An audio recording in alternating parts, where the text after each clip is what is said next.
What's something boys can never tell their girlfriends? 14 years ago, I woke up before you on a weekend. I was watching an episode of Batman the Animated Series. You woke up halfway through the episode and picked up the remote and changed the channel. You knew I was watching, and I never got to see the end of the episode. I'm still salty about it. Damn, this is fucked up. I've never in all the years of my short existence seen such treachery. We are concerned about you just up and leaving us. Big oof. This is me. I've had it happen once, no warning or anything. The day before we were spooning in bed, talking like normal about everything. The next day she just moved out, left me and the dog she insisted we buy. I didn't really want the responsibility, without so much as a penny. I had spent a small fortune paying off her student loan and all our bills a few days prior. I had an insane payout because of a large bonus thanks to my effort at work, and the deal was that we'd use her salary to buy food and live our lives that month. 6.5 years relationship, and she just left me without so much as an explanation. Left me without money to buy food for me or the dog. It was so unexpected. Her friends called me and asked if I had cheated or what I had done wrong. None of them knew why she left either. It's been 10 years and I still don't know, and I still don't fully trust it won't happen again with my current girlfriend. The dog is still with me. BTW. A beautiful but old Rottweiler, 13 years old this September, which I spoil rotten. Edit. Dog tax. Baby, I'm so glad you're ill, and I didn't forget to take my schizophrenia medication today. My BF sometimes says he'll never take those meds. I don't want you to disappear. LMAO. LMAO sounds like a keeper. Who would win? Batman vs Polar Bear? She wouldn't believe me if I told her. Wait though, who would win? I'm seriously considering. Depends on the circumstances. Has Batman prepared for more than a minute? He wins. Does he have bear repellent on his belt? He escapes. Did the bear get the jump on him? Brutal death. Is he unarmed and in the wild? Brutal death. I actually watched this episode without you when you passed out last night. Bro, quiet. She might hear you. I have to make sure to restart the episode after I watch it and let it play for a few seconds and then pause it there so they don't realize I've watched the entire thing without them. My wife did a whole song and dance about how excited she was to watch the season finale of Venture Brothers with me. I put it on, and it's literally on the credits scroll. Lol. That when I think in bed it isn't about her when I'm silent. I'm trying to solve a riddle from a game or question something on a TV show. In the early seasons of Sex and the City, characters used to break the fourth wall, speaking directly to the camera, but then they stopped doing that. Did they stop noticing the camera crews following them around? I'm still thinking about the last blunder I made. HS. The guy she tells us not to worry about really worries us. Got bit twice by this. Who's got you smiling so much from a text? Just a friend. MMHM. A week later I find her sending him nudes. Then she breaks off our engagement. Can I marry you, but still have sex with other men? I'm not sure I want just one for the rest of my life.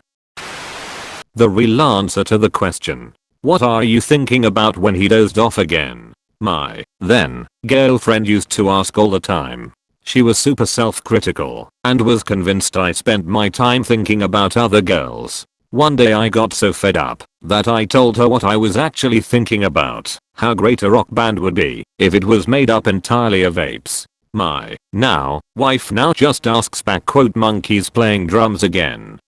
Edit. I was a little unclear and people have been asking. Then, girlfriend, and, now, wife are the same person. Sorry for confusion. How much I actually spend on my hobbies. Edit. It's not like I lie, I just never disclose prices. To the grave. Hell, I don't even want to know. Oh look, another source book to help me DM. I'll just put it on the shelf with all my other books, right there, next to the giant pile of unpainted minis. I want my hoodie back. When me and my ex split up, she put my hoodie she always wore around the house into my bag when I was moving out. It somehow made it worse that she went out of her way to make sure she didn't keep the hoodie. My ex kept my favorite jacket. It's been 3 years and I still miss that jacket. My ex kept my childhood stuffed monkey.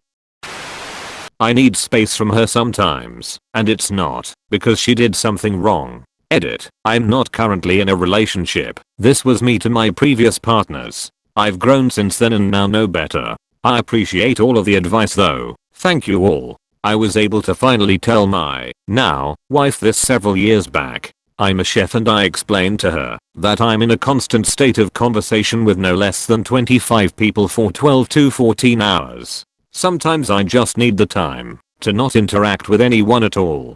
Being able to explain why I needed this personal time, as we both call it, and use it, helped her understand better. I hope you can find a healthy, productive way to explain to your so about why you need this time. Frame it as time to yourself, not time away from her, if you are able to. In my case, what you're thinking about. My wife asks me all the time, and I've been daydreaming about what it would be like if I owned that McDonald's across the street and then after falling in a vat of radioactive fry grease was able to turn into Ronald at night. I would fight crime, but only if it was food related, and all of my weapons would be burger condiment themed. Then I'm thinking about aerodynamics of pickles or shurikens and what process I would use to make them sturdy and sharp enough to be lethal. It's a lot easier to just say spacing out than see her cute face raise an eyebrow in concern. If I'm working too much again, you'd be trained in fast food. The extent to which I spend money on movies, games, books, comics, etc. But honestly, we have a mutually assured destruction type deal going where she also doesn't have to tell me how much all the plants and vintage clothes cost. Edit. This got a lot bigger overnight. Just to address some things, there's a level of playful overstatement here for comedic effect. We are not spending catastrophic amounts of money on our hobbies. But you know how it is. Sometimes you'd be weirded out about spending for hobbies you don't share. I'd also note that we do save. We both have solid jobs, and we are financially stable overall. Thanks for the concern, though. How many times per week they wanked in spite of having a girlfriend? I asked my boyfriend this, and it was less than I expected. Still wonder if he undershot it in case I got upset. He did, and he did it for you. Or which one of her best friends you can't stand? I'd easily fall for this one. Well, I wasn't going to say anything, but since you asked, Stassi, she's completely unbearable. I can only assume you're asking because you've had an epiphany and feel the same way. My wife's name is Stassi. The funny thing is that I already knew before marriage not to push against friends, even when it seems like they're fighting and don't want to stay friends at all. Unless the friends are so fucked up that they cause literal life problems for you or you're so they are tolerable. The only thing a good guy said to me that he shouldn't have is we went out to a nice Valentine's Day dinner at my favorite Indian restaurant, got all dressed up, which was not our usual style as poorish retail workers were having a wonderful time, and he said yeah, his ex and I came here for Valentine's Day once. Totally ruined the moment for me, lol. I thought it was so special, but he'd been there done that. Why would he say that? Right? He was a great guy, just don't think he thought that one through, lol. My ex from a long-term relationship broke down, literally crying, on the car ride back from a vacation about how she had a similar vacation to the same place with her ex. We were 2 years in, and she had half planned the trip. Deflated is a good way to summarize the feeling, lol. Don't call her a ketchup packet when she's on her period. Yeah, that's degrading and immature. Call her Bleedy Gonzales instead. My partner's Russian. I ask if the Soviets are back in town. It never goes well, and I never learn my lesson. That's pretty funny, but I can see her not liking it. Say Krasnaya Armia Vernatsia and report back. What I'm really thinking about, since you would never believe me if I said I was thinking about how bike tires are made. https://www.youtube.com/playlist list equals PLERGEGFKNBTD-ZH5HJSC_UpFingerBittle. Here's a playlist of 642 how it's made clips. Enjoy. PS. Here's bike tires specifically. Edit. I would like to formally apologize, as I realize some of you may have previously had plans today, or errands you had to run. Edit 2. This playlist is approximately 75 hours long. Plan accordingly. The end. Thanks for watching.